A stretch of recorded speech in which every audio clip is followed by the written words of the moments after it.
Alors, on continue maintenant avec les énergies. Donc, l'éveil qui va avoir lieu au moment de la rencontre.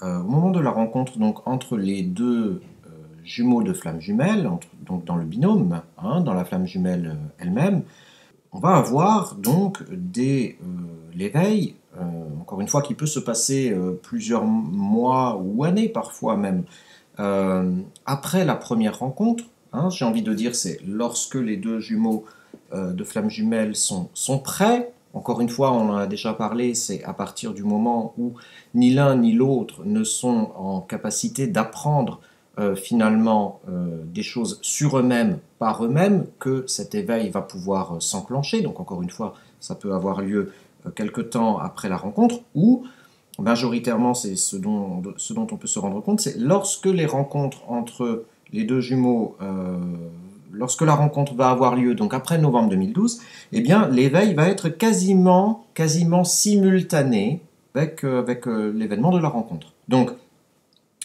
à partir de l'éveil, qu'est-ce qui se passe, hein? Eh bien, nous allons avoir, par plusieurs types d'inductions probables et possibles, eh bien, nous allons avoir les connexions qui vont se faire dans les trois chakras donc, que j'ai déjà évoqués dans la précédente vidéo sur les énergies, dans la première partie.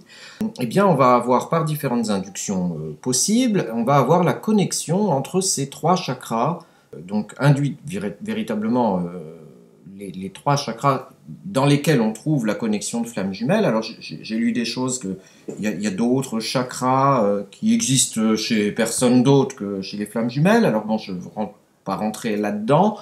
Encore une fois, je me base sur le factuel des 4600 ans d'énergétique traditionnelle chinoise, hein, même si le courant New Age ou d'autres énergéticiens ont envie de nous vendre des planches pseudo-énergético-délirantes sur des chakras imaginaires qui existeraient dans la flamme jumelle, mais que tous les autres n'auraient pas. Hein, ce qui évidemment ferait de la flamme jumelle un espèce de super énergéticien ou de supra-humain.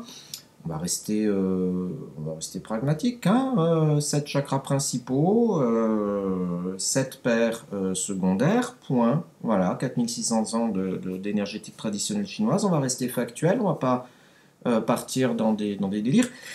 Donc, on va retrouver bien nos trois chakras, ça suffit amplement, hein, j'ai envie de vous dire. Hein, si vous avez rencontré votre flamme jumelle et que vous avez les interactions sensitives, je pense qu'on n'a pas besoin d'en trouver d'autres connexions. Hein, je pense que ça suffit, ces trois-là. Donc, on va avoir ces trois chakras chez l'un qui vont se connecter aux trois chakras de l'autre, voilà. Et alors, on va trouver différents types d'induction de connexion. J'ai des témoignages de gens qui me disent moi j'ai senti la connexion par le regard. Voilà, par le regard, avec mon jumeau, ma jumelle, boum, j'ai senti. J'en ai même qui me disent j'ai vu un globe énergétique venir vers moi, j'ai vu un éclair bleuté, j'ai vu. Bon, je ne dis pas que c'est faux, attention, hein, pas du tout. Je dis juste qu'en fonction de sa médiumnité dominante, eh bien, on va avoir tel ou tel signal.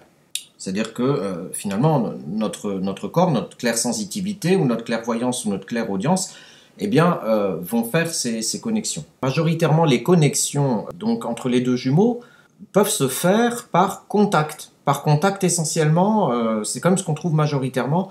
Et c'est pas une question de peau à peau, hein, c'est pas non, ça va être juste même au travers d'un habit, hein, amicalement poser sa main donc sur l'épaule et boum, connexion. Voilà. Ça y est, c'est fait. Même pas de restaurant avant. Non, la connexion a lieu directement. C'est possible. J'ai également des témoignages par le regard, indéniablement. Là également, on économise de restaurant. Hein, voilà, c'est fait. La connexion se fait entre les deux jumeaux et puis pouf, pour toujours. Voilà. Donc comme ça, au moins, c'est signé. Hein. On ne le sait même pas, mais bon, c'est fait. Et puis, il y a également des cas de connexion par la voix. Voilà, on retombe là sur la clairsensitivité, la clairaudience finalement, la clairaudience, pas la clairsensitivité, raconte n'importe quoi Fabien. On retombe là sur la clairaudience qui crée la connexion entre les deux jumeaux. Alors, j'ai pas pour habitude de m'épancher sur mon cas précis, mais enfin bon, parce que j'ai déjà écrit mon histoire, en tout cas l'introduction de mon histoire autobiographique, je vous dirais, moi ça a été aucun des trois. Hein. Ça a été aucun des trois. Moi, c'est lorsque son corps karmique est venu au contact de mon corps karmique, donc sachant que le corps karmique est à 17 mètres, lui également, on était à 30 mètres, à 34 mètres, lorsque la connexion s'est faite. Et il n'y avait pas de visuel, il y avait encore moins d'auditif et encore beaucoup moins de contact. Donc, ça paraît nébuleux, hein, ça paraît nébuleux. Mais enfin, toujours est-il que ces connexions se font. Voilà, on va juste l'accepter, c'est factuel. Après, est-ce qu'on a besoin d'étiqueter tout, trouver des explications à tout? Moi, j'ai vocation et je continuerai de le dire, même encore dans 30 ans si je suis encore là. Du moment que vous le ressentez, c'est plus réel que tout ce qu'on pourra vous dire.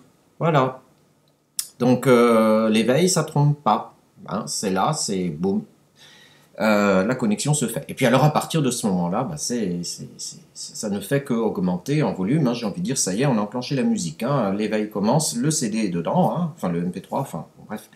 La musique commence à se jouer et le volume ne fera qu'augmenter avec le temps et en fonction de nos actions, ce volume va être poussé au maximum, va diminuer et ainsi de suite. Mais on n'a pas forcément le même volume. On n'a pas le même volume sonore, hein, sensitif, j'ai envie de dire, de la connexion entre les deux. C'est vrai que celui qui a la musique quand même relativement plein tube dans les oreilles dès le départ, c'est le chaser. Voilà, c'est le chaser. Ah, à l'anglaise, le chaser. Voilà. Hein. C'est ce qu'on va trouver. Et puis les volumes vont pouvoir se moduler, vont pouvoir diminuer, augmenter au gré des vents pour beaucoup de personnes. Hein. Beaucoup de personnes pensent que c'est au gré des vents, hein, comme ça, de manière aléatoire. Et bien, pas du tout. On va découvrir dans les prochaines vidéos, au fur et à mesure qu'on va avancer, qu'une simple pensée va totalement faire fluctuer le degré de connexion et les perceptions que l'on va en avoir. Hein. Positif, une perception positive, une perception négative.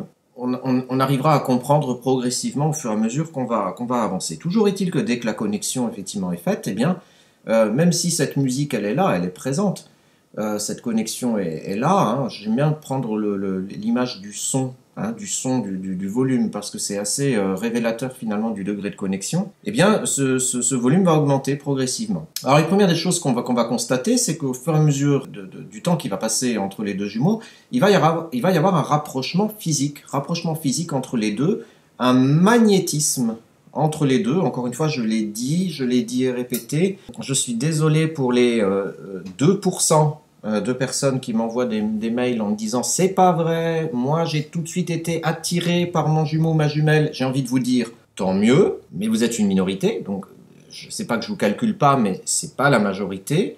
Donc tant mieux, mais ça veut surtout dire que vous allez avoir une autre difficulté avec votre jumeau, c'est-à-dire que la difficulté que vous allez avoir à relever dans votre contrat de flamme jumelle n'est pas reliée à la sphère physique, auquel cas tant mieux. Ce sera peut-être deux religions totalement opposées, ce sera peut-être de la géographie très très importante, de la distance entre vous deux, ça sera peut-être des familles totalement opposées, bref, vous allez forcément avoir d'autres difficultés, mais majoritairement, dans 98% des cas, il n'y a pas attirance physique vis-à-vis du jumeau ou de la jumelle.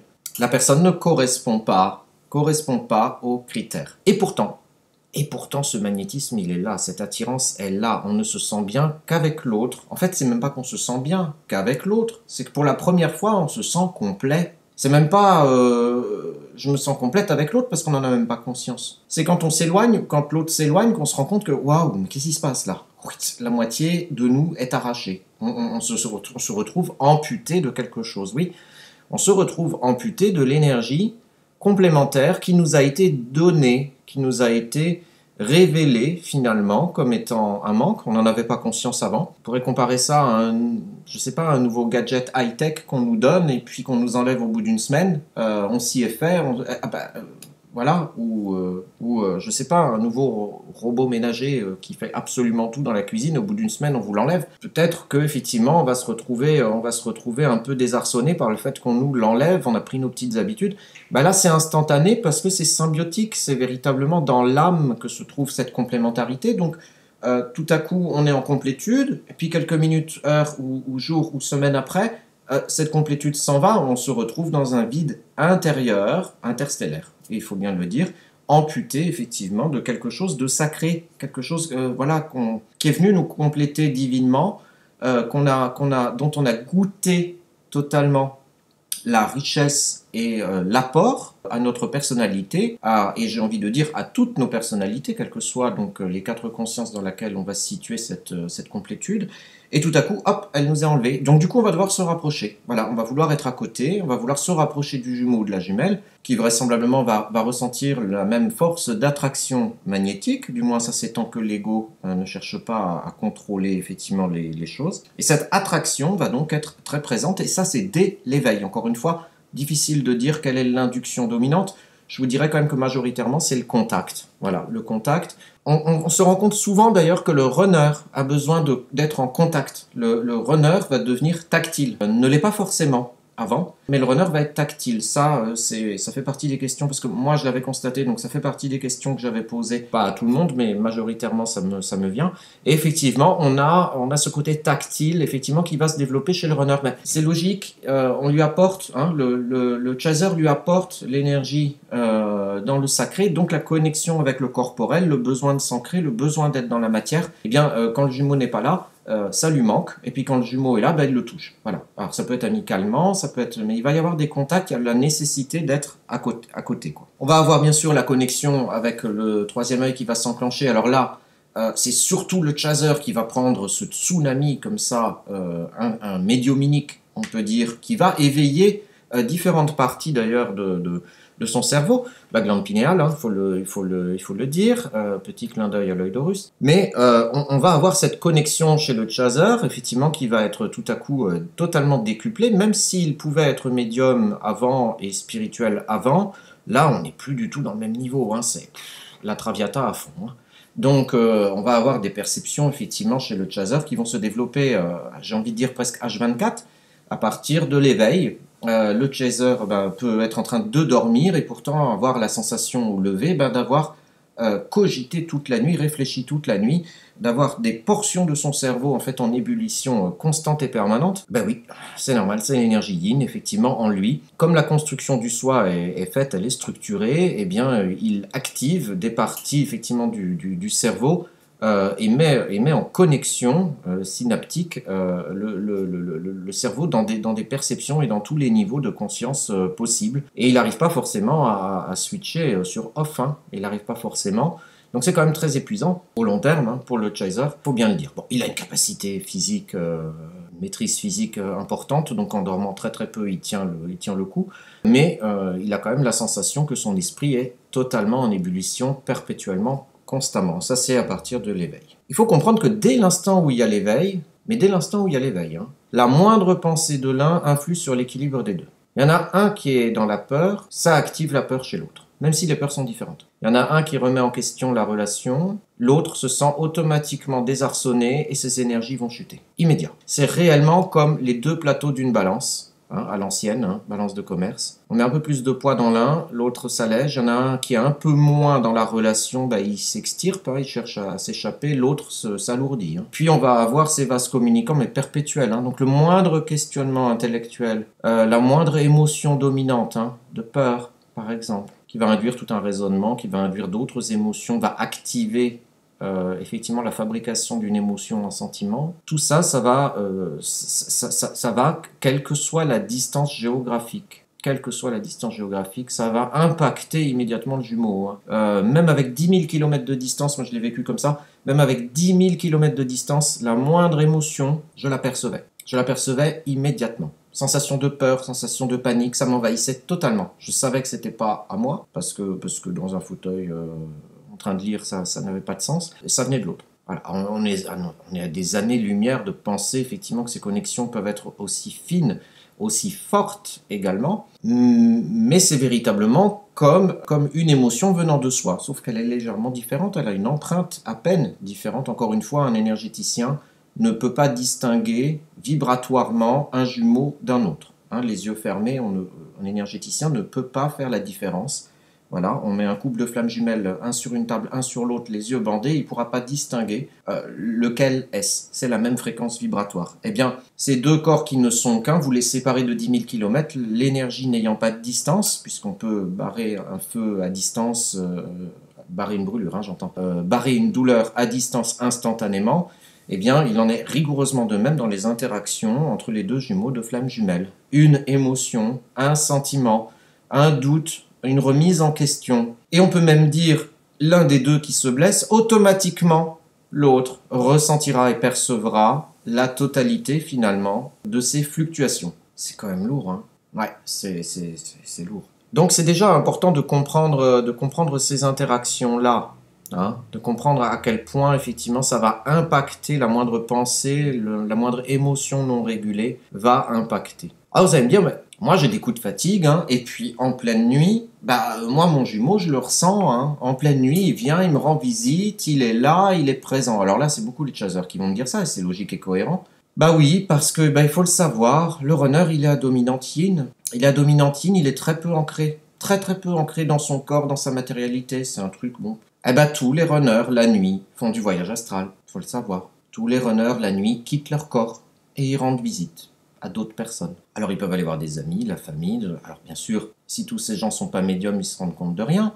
Ils vont peut-être juste rêver à cette personne-là, à cette âme qui rend visite. Mais ça fera rien de plus. Par contre, quand on est médium, on va sentir, effectivement, on va voir, on va comprendre. Et puis s'il y en a bien un qui va comprendre que son jumeau est en train de lui rendre visite, c'est bien le chaser. Le chaser va sentir la présence de l'autre qui va venir en pleine nuit chercher son dû. Eh oui, je suis désolé, ami chaser, désolé de vous le dire, si votre runner vous rend visite la nuit astralement, que vous sentez sa présence, ça n'est pas conscient. C'est pas conscient. C'est juste son âme qui vient en fait vous visiter, qui vient chercher un peu sa drogue, qui vient chercher la connexion avec son autre moitié, donc vous.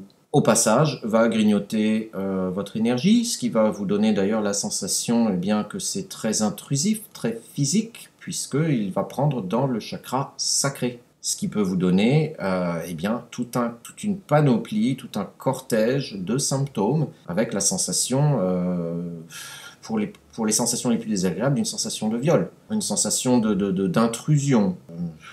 J'ai envie de dire, et je ne suis même pas sûr que ce soit véritablement plaisant, une sensation de rapport physique et sexuel de la part du jumeau. Alors que c'est pas conscient, je dis pas que ça l'est pas toujours, mais pas la preuve que, donc je pense que c'est pas conscient, c'est l'âme en fait qui s'évade pour respecter son contrat karmique. Voilà, ça par contre c'est important et c'est intéressant de le noter. Parce que le runner dans son faux self, dans le déni, lui par contre mentalement il dit non, je veux pas, c'est hors de question, puis il s'endort et boum. L'âme, par contre, elle se carapate pour rejoindre le jumeau, à l'insu de son plein gré, comme qui dirait. Alors on va voir dans la prochaine vidéo, justement, on va faire encore une fois une incartade, on va encore une fois sortir du plot énergétique, de la thématique énergétique, pour repasser à nouveau dans l'aspect psycho-émotionnel, le décodage et l'impact du faux self sur la vie du runner, et évidemment,